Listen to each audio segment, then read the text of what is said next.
Assalamualaikum warahmatullahi wabarakatuh. Perkenalkan, nama saya Bidan Retnowulan, Sarjana Sains Terapan Kebidanan Magister Kesehatan Masyarakat. Saya merupakan dosen tetap yayasan pada program studi pendidikan profesi bidan Stikes Bakti Utama Pati.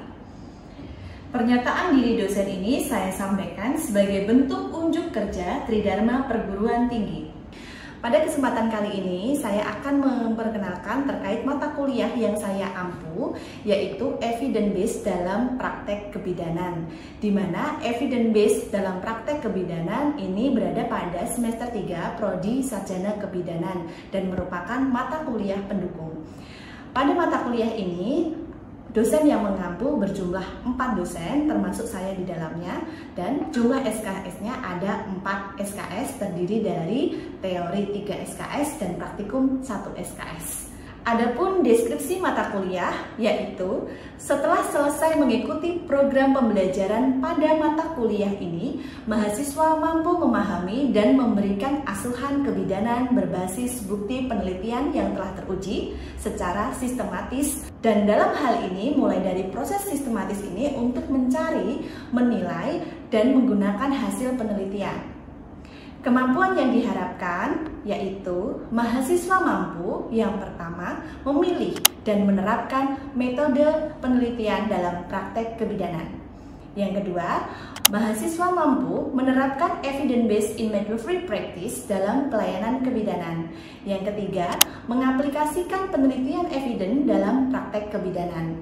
Yang keempat, memberikan asuhan yang berpusat pada pasien. Dan yang terakhir, yaitu mengaplikasikan kepakaran klinis. Materi pembelajaran pada mata kuliah ini terdiri dari yang pertama, yaitu metode penelitian dalam praktek pelayanan kebidanan. Yang kedua, evidence-based in midwifery practice dalam pelayanan kebidanan. Yang ketiga, yaitu penelitian evidence dalam praktek kebidanan. Dan yang keempat, yaitu asuhan yang berpusat pada pasien. Dan yang terakhir, yaitu kepakaran klinis atau yang disebut clinical expertise. Sistem pembelajaran, di mana sistem pembelajaran ini melihat interaksi antara dosen dengan mahasiswa yang berguna untuk mengembangkan kreativitas berpikir dalam suatu proses pembelajaran yang nantinya akan membawa hasil yang diinginkan. Interaksi ini dilakukan secara langsung, yaitu melalui tatap muka atau yang disebut dengan offline, dengan materi saya sampaikan melalui media PowerPoint atau PPT dengan metode ceramah. Sebagai upaya untuk meningkatkan interaksi dan keaktifan mahasiswa, saya selalu memberikan pertanyaan pada mahasiswa terkait materi yang saya sampaikan. Mahasiswa dapat berpikir kritis serta memberikan opini mereka terkait materi yang saya sampaikan, serta saya juga membuka forum diskusi tanya jawab pada akhir sesi pertemuan, dan mahasiswa bisa bertanya secara langsung apa yang belum dipahami atau bahasan apa yang belum dimengerti oleh mahasiswa. Selain metode pembelajaran yang saya sampaikan yaitu ceramah, ada pula metode pembelajaran lain yaitu dengan diskusi, kemudian praktikum, seminar, serta penugasan, baik penugasan terstruktur maupun penugasan mandiri. Sumber belajar yang bisa diakses oleh mahasiswa dalam menempuh mata kuliah ini bisa berasal dari buku, kemudian dari artikel penelitian, dan yang terakhir bisa melalui e-library. Sistem penilaian dalam mata kuliah ini ada 2 jenis komponen butir penilaian, yaitu penilaian hasil dan penilaian proses, di mana penilaian hasil memiliki persentase 90% dan penilaian proses memiliki persentase 10%. Penilaian hasil terdiri dari penilaian UAS, UTS, penugasan, diskusi, presentasi, dan praktikum. Sedangkan penilaian proses atau yang disebut soft skill terdiri dari penilaian berpikir kritis, analisis, kreatif, mandiri, kerja dalam tim, dan yang terakhir yaitu komunikasi lisan. Referensi yang saya gunakan dalam pemberian mata kuliah ini berasal dari referensi-referensi terbaru, yaitu di atas tahun 2018. Salah satunya dari Ira Jayanti dan Siti Nurhasanah tahun 2023, serta dari artikel penelitian yang sudah dipublish. Demikian deskripsi mata kuliah yang saya sampaikan, dan berikut ini merupakan video pembelajaran mata kuliah Evidence dalam Praktek Kebidanan. Assalamualaikum warahmatullahi wabarakatuh. Waalaikumsalam warahmatullahi wabarakatuh. Selamat siang semuanya. Siang, Bu. Oke, bagaimana kabarnya siang hari ini, adik-adik? Baik. Ya, hari ini bulan ada pertemuan pertama terkait mata kuliah Evidence Based dalam Praktek Kebidanan. Nah, sebelum bulan masuk ke dalam materi, ini saya mau bertanya dulu nih, apakah satu kelas sudah masuk semua? Sudah, Bu. Jadi langsung ya? Sudah. Sip. Ya, jadi seperti yang bulan sampaikan di depan layar adik-adik semuanya, bahwa hari ini merupakan mata kuliah Evidence Praktik dalam Pelayanan Kebidanan. Nah, materi yang akan bulan sampaikan ini terkait Evidence in Midwifery Practice. Sebelum bulan masuk ke dalam subtemanya, bulan mau tanya nih, sebelumnya apakah sudah pada tahu tentang Evidence itu apa? Oke, Saya pernah mendengar melalui seminar bahwa evidence itu hasil dari penelitian ya, Bu. Oke, sip, betul. Tapi kalau menurut saya itu evidence itu hasil publikasi ilmiah, Bu. Iya, bagus. Ini dengan Mbak siapa? Dari Mbak April. Mbak Abdul sama Mbak? Iya. Iya, Mbak Lia. Ya, bagus sekali karena apa yang disampaikan oleh teman-teman kalian tadi sudah masuk ke dalam evidence itu sendiri. Oke, kita langsung ke materi yang selanjutnya, yaitu materi ajar pertemuan pertama kita. Ini nanti membahas terkait bagaimana mahasiswa ini nanti bisa menerapkan evidence in midwifery practice dalam pelayanan kebidanan. Dan fokus kita pada pertemuan hari ini yaitu yang pertama membahas tentang konsep dari evidence practice, yang kedua terkait model evidence practice. Sampai di sini dapat dipahami? Sip. Ya, jadi evidence based seperti yang teman-teman kalian tadi sampaikan, bahwa memang evidence based ini merupakan bukti atau fakta. Evidence ya. Terus kalau base ini merupakan dasar. Jadi evidence based ini merupakan praktik berdasarkan bukti. Bukti-buktinya itu banyak sekali yang bisa kita temukan, bisa dari jurnal, artikel penelitian, referensi dari hasil penelitian, kayak gitu contohnya. Oke, jadi kalau evidence sendiri apa sih, gitu ya? Menurut Gale tahun 2011 bahwa evidence based ini merupakan penggunaan bukti untuk mendukung pengambilan keputusan di pelayanan kesehatan. Contoh pelayanan kesehatan apa deh? Yang kalian tahu? Pelayanan kesehatan seperti pintar sekali, ada puskesmas, ada apa lagi? Terus apa lagi? PMD atau praktek mandiri bidan, klinik. Nah, itu adalah salah satu pengambilan keputusan di pelayanan kesehatan. Maka kalau misalnya ada yang mengambil keputusan pada saat melakukan tindakan apapun itu berasal dari evidence based, gitu ya. Ada dasarnya, ada buktinya. Maka para pelayan kesehatan ini bisa mengaplikasikannya di dalam tindakannya, gitu ya. Oke. Sekarang kita belajar terkait komponen EBP. EBP tadi singkatan dari apa? Evidence practice. Bagus sekali. Evidence practice ini komponennya ada 3. Yang pertama yaitu bukti eksternal, bukti internal, dan manfaat dan keinginan pasien. Dari 3 komponen ini dijelaskan lagi di slide selanjutnya bahwa bukti eksternal terdiri dari hasil penelitian, teori-teori yang dihasilkan dari penelitian, kemudian hasil diskusi dari para ahli dan pendapat para ahli. Itu adalah bukti eksternalnya yang kita dapat dari luar, kayak gitu ya.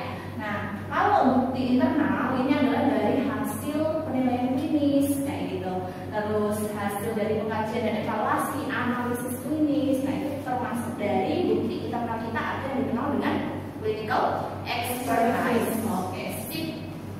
Lanjut lagi, komponen evidence selanjutnya yaitu manfaat dan keinginan pasien, gitu ya. Manfaat dan keinginan pasien itu apa sih dari pelayanan kesehatan yang kita berikan, gitu kan? Nah, manfaatnya ini adalah memberikan manfaat terbaik untuk kondisi pasien saat dilakukan tindakan atau meminimalkan yang namanya kerugian. Betul sekali. Nah, kita sebagai bidan dalam melakukan pelayanan kesehatan harus tetap mengutamakan yang namanya pasien. Kenapa, Dek? Ada yang tahu? Kenapa?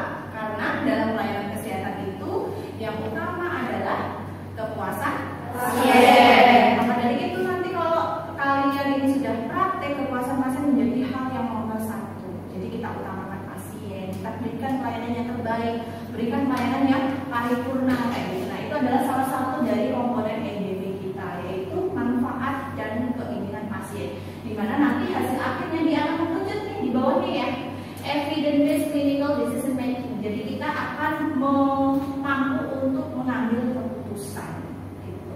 Keputusan yang terbaik untuk pasien tentunya, gitu ya.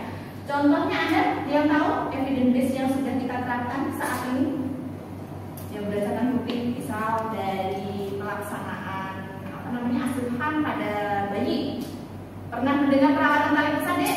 Pernah. Perawatan tali pusat itu dulu, pas zaman dulu kalian punya adik-adik kecil, itu kan kita siapa?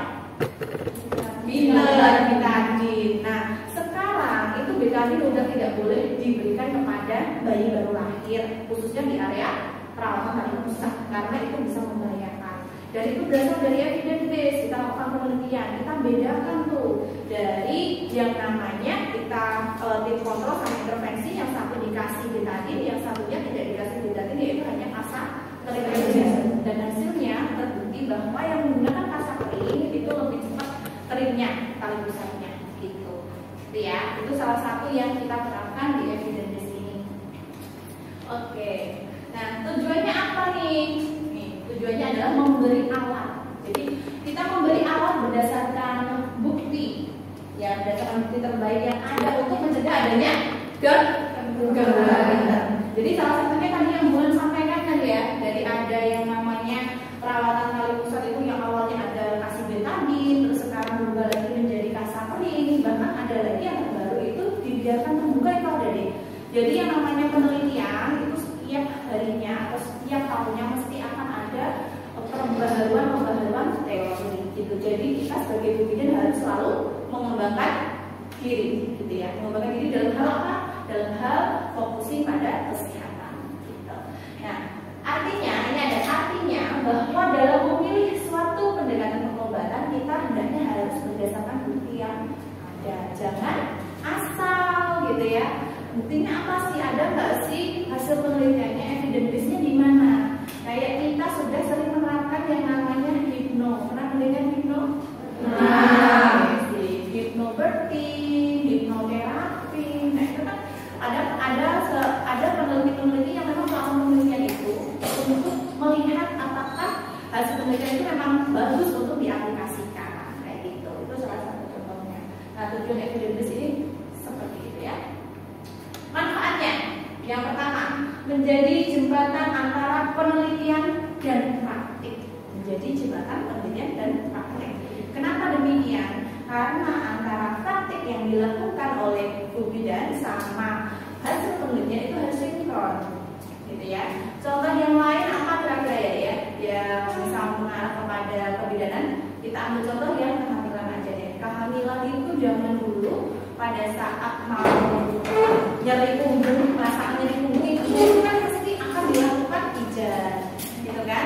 Tapi pada saat sudah ada penelitian sekarang itu berkembang untuk ilmunya. Apa itu?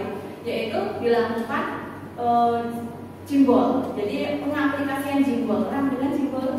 Pengaplikasian jimbol itu bagus untuk yang namanya penurunan kepala pada saat kehamilan trimester 3 gitu. Itu salah satu contohnya. Terus pada saat persalinan sekarang ya, yang contoh evidence base lagi yang penelitian dan praktek ini adalah pengaplikasian acupressure. Acupressure tahu pijatan ringan di beberapa titik yang dipercaya itu bisa yang namanya mempercepat pembukaan gitu ya, pembukaan sel Oke, tujuan yang kedua yaitu mengeliminasi penelitian dengan kualitas penelitian yang buruk. Benar. Jadi kalau dari evidence base, kalian ini sebagai researcher atau peneliti itu nanti akan membandingkan tuh dari penelitian 1, penelitian 2 sampai dengan penelitian kelima dengan tema yang sama. Temanya yang sama, kemudian nanti kalian akan melihat kira-kira dari tema yang 1 atau peneliti 1, peneliti 2, peneliti 3 ini metode yang digunakan seperti apa, hasilnya bagaimana. Nah, itu nanti baru deh kita akan melihat dari 5 penelitian mana sekiranya yang paling bagus. Oke, sip. Terus yang ketiga, mencegah terjadinya informasi yang overload. Nah, overload apa deh kira-kira? Pintar sekali, berlebihan. Jadi terkait informasi dari hasil penelitian. Jadi jangan sampai kita hasil penelitiannya itu malah melebih-lebihkan. Nah, itu jadi kita bisa untuk mendeteksinya. Terus yang terakhir apa nih? Mengeliminasi budaya. Kok mengeliminasi budaya? Gimana nih maksudnya? Budaya yang sering ada di masyarakat. Contohnya apa nih? Kalau khususnya untuk kebidanan, contohnya budaya terkait contohnya pijat perut ya, trimester 3. Nah, itu kan bahaya ya. Bahayanya apa? Banyak sekali penelitian bahwa pijat perut itu bisa mengakibatkan yang disebut solusio plasenta. Solusio plasenta itu apa? Solusio plasenta itu di mana kondisi plasenta lepas dari implantasinya dan belum saatnya. Akibat perut itu dipijat tuh sama ahli gitu ya. Oke, lanjut kita next. Oke, ini kelihatan ya dia? Jadi ciri-ciri dari bukti ya, basis bukti klinis. Nah, ini memiliki 5 ciri. Yang pertama yaitu terdiri atas bukti penelitian dan pengalaman klinis. Pengalaman klinis itu yang boleh berdasarkan dari hasil pengalaman yang ada di pelayanan kesehatan. Kemudian ada peran yang dilibatkan dalam membaca literatur. Nah, literatur itu adalah membaca literasi buku kayak gitu. Terus cara penggunaan informasi. Oke, cara penggunaan informasi dari mana deh? Internet. Oke, sip. Yang kayak kalian itu nanti cari-cari informasi, jangan langsung percaya pada omongan aja gitu. Kita cari bukti-buktinya. Terus kemampuan mengevaluasi secara mandiri informasi, kita evaluasi gitu ya. Pertimbangan klinis berbasis bukti ini juga sama ya. Artinya didasarkan pada gagasan dan juga terutama dipedomani oleh suatu sistem nilai bersama. Oke, nah kelebihan EBP apa sih Dek? Kita bisa memperoleh pengetahuan lebih. Dan kelebihannya, selain kelebihan kita juga mempunyai kekuatan dapat memberikan pelayanan yang baik, paripurna kalau kemudian seperti itu. Terus menggunakan sumber daya yang terbaik. Kelemahannya apa nih? Membatasi autonomi profesional. Jadi kita akan terbatas dalam pengambilan keputusan yang lain atau mandiri kayak gitu ya. Oke, saya lanjutkan kategori evidence base gitu ya. Kategori evidence base di sini ada evidence base medicine, science, terus evidence base midwifery, yang terakhir adalah evidence base report. Jadi di masing-masing evidence base ini itu mempunyai ruang lingkup sendiri-sendiri ya. Kalau midwifery udah tahu apa itu deh? Kebidanan. Oke, sip, kebidanan. Kalau medicine ini berdasarkan informasi yang tentang kesehatan. Terus kalau selesai itu kebijakan fokusnya. Terus kalau yang report ini adalah kita menuliskan hasil-hasil laporan yang memang terupdate atau terbaru. Oke, ini selanjutnya yaitu terkait langkah-langkah dalam penerapan evidence base dalam medicine practice. Apa sih? 1. Penerapan evidence base medicine dimulai dari pasien. Terus kemudian yang kedua, merumuskan pertanyaan klinis. Kenapa, mengapa, apa, di mana. Itu adalah pertanyaan-pertanyaan klinis yang harus kalian lakukan atau tanyakan pada form dari hasil penelitian. Terus melacak atau mencari sumber bukti terbaik. Nah, kalian kalau misalnya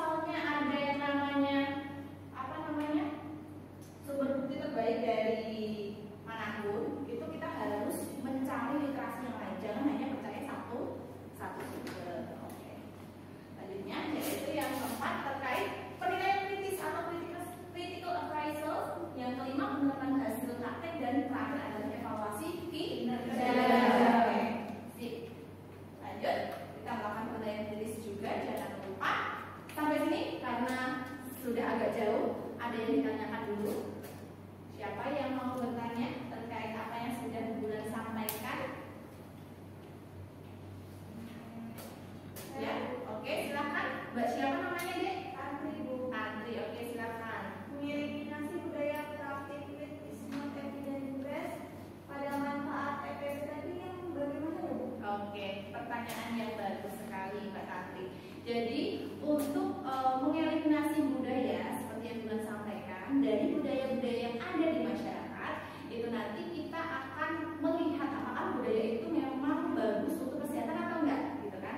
Nah, kalau misalnya tidak bagus atau tidak tepat atau tidak efisien, tidak efektif, kita eliminasi budaya tersebut. Contoh budaya sunat perempuan banyak nggak ditemukan di masyarakat? Ya, sunat perempuan itu banyak, tapi sekarang ini itu sudah tidak diperbolehkan deh, karena membahayakan khususnya adalah bayi-bayi perempuan kayak gitu. Jadi sekarang ini sudah tidak ada lagi sunat perempuan. Itu contohnya Mbak Tantri. Gitu ya. Oke, pertanyaan bagus. Mungkin ada lagi yang tanya? Oke, Mbak Asti. Yang termasuk dalam evidence midwifery tadi itu seperti apa ya Bu contohnya? Oke, midwifery practice ya. Jadi contohnya itu kita melakukan kegiatan atau pelayanan kebidanan berdasarkan hasil penelitian. Contoh-contohnya itu kita bisa memberikan pelayanan kebidanan pada bayi balita dengan apa coba yang sekarang pijat bayi kayak gitu. Itu kan berdasarkan dari evidence yang sudah ada. Gitu ya Mbak Ati ya. Oke, sip. Pertanyaan yang luar biasa dari mahasiswanya Bulan. Lanjut, ini adalah pertanyaan umum standar ya. Nah, salah satu yang kalian tanyakan tadi ya, beberapa yang Bulan tanya itu kalian sudah termasuk kritis ya. Kritis itu sudah masuk di dalam sini tanya-tanya gitu kan. Apakah, mengapa kayak gitu. Nah, itu adalah salah satu juga pertanyaan umum standar dalam penelitian. Oke. Nah, dalam kehadiran proses kita melakukan yang namanya publish jurnal itu harus ada review, karena review ini itu tugasnya adalah menilai apakah penelitian yang dilakukan oleh saudari, misal contoh Mbak Adli tadi ya, Mbak Tantri itu apakah sesuai nggak? Udah bagus belum ya metodenya udah tepat belum? Cocok nggak sih untuk dipublish di jurnal ini? Nah, itu adalah tugasnya review. Jadi nanti kalian tidak hanya membuat suatu penelitian, tapi juga bisa membuat penelitian itu bisa terpublish gitu, sesuai enggak gitu ya. Oke, itu. Ya, ini adalah secara lebih rinci ya. Jadi EDM itu merupakan perpaduan dari bukti ilmiah, keahlian klinis dan nilai-nilai yang ada di masyarakat. Lanjut. Terakhir, ini adalah kita materi kedua ya. Konsep dari evidence base, model dari evidence base. Modelnya ada apa sih? Kira-kira ya, modelnya ada 3. Yang pertama ini ada John Hopkins. Ya, John Hopkins ini dia ciri khasnya adalah mengidentifikasi dari evidence itu, kemudian membentuk tim, memperoleh dan menilai serta meringkas dari hasil penelitian atau bukti-bukti yang ada. Itu adalah John Hopkins. Tapi kalau model yang kedua ini Stadler ya, ada 5 tuh, ada 5 langkahnya. Yang pertama persiapan penilaian bukti, kemudian validasi dari temuan, sintesis, kemudian terjemahan, dan terakhir adalah melakukan evaluasi. Itu adalah Stadler. Ada berapa tadi modelnya? 3. Kurang 1 ya? Atau 2? Kurang 1. Iya, betul. Model YOA, di mana model YOA ini ada 4: evaluasi, pengumpulan bukti, keputusan, dan evaluasi. Itu tadi beberapa yang Bulan sampaikan. Tadi juga sudah ada yang bertanya juga ya. Ada lagi yang bertanya? Oke, silahkan Mbak siapa? Mbak Lulu. Oke, silahkan Mbak Lulu. Salah satu komponen evidence based practice kan ada bukti eksternal tadi. Itu contohnya seperti apa saja ya Bu? Oke, pertanyaan yang bagus sekali ya. Tadi sudah Bulan jelaskan bahwa bukti eksternal tadi ada beberapa ya. Dari 1 hasil penelitian, yang kedua dari referensi yang dihasilkan dari penelitian, kemudian dari pendapat para ahli, dan yang terakhir diskusi dari para ahli. Itu adalah bukti eksternal ya. Mbak siapa tadi? Mbak Lulu ya. Oke, itu Mbak Lulu. Jadi bukti eksternal ini paling dibutuhkan saat kita menentukan dari evidence base atau salah satu komponen evidence base practice. Tadi komponen evidence base ada 3 ya. Oke, sip. Komponen evidence base ada 3. Siapa yang bisa jawab? Bulan saya. Oke, apa aja? Seperti eksternal, Oke. dan juga manfaat dan keinginan pasien. Iya, mantap. Betul ya? Oke, sip, bagus. Ini Mbak siapa namanya?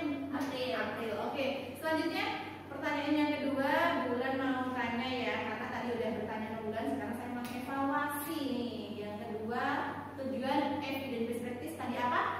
Oke, namanya siapa Mbak?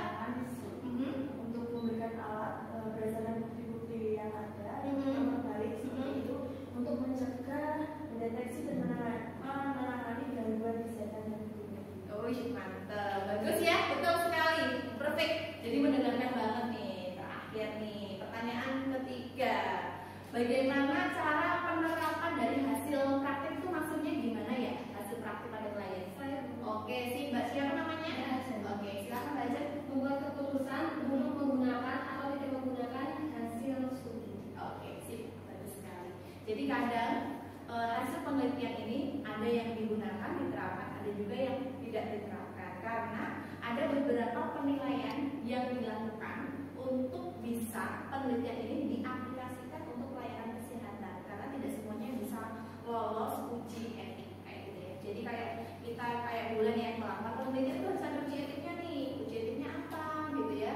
Kita cek apakah sesuai nggak, kalau nggak sesuai ya kita nggak akan bisa melakukan penelitian tersebut gitu. Sama halnya penelitian-penelitian yang kalian membaca itu nanti akan kalian evaluasi penelitian mana yang paling tepat dan bisa diaplikasikan dalam pelayanan kebidanan. Oke, adik-adik semua, gimana pelajaran kita hari ini? Tadi kita belajar sudah tentang apa? Konsep EBP, terus sama model EBP. Ini tadi pertemuan pertama, gimana perasaannya salah satu? Senang. Senang. Sudah tahu ya tadi ya? Jadi dalam pertemuan kita kali ini bulan simpulkan bahwa konsep EBP ini tidak lepas dari yang namanya hasil penelitian. Kemudian kita tahu ada 3 komponen EBP yang paling penting, ada bukti eksternal, internal, sama manfaat dan juga kebutuhan dari pasien. Terus yang ketiga terkait model-model nih, model-model dari EBP tadi ada 3 ya. Ada apa aja? Yang pertama tadi, oke, John Salkin, sama Nah, itu adalah model-model yang bisa kalian lakukan pada saat melakukan evidence base. Itu tadi kesimpulan dari pembelajaran kita hari ini. Selanjutnya apa coba? Ada apa?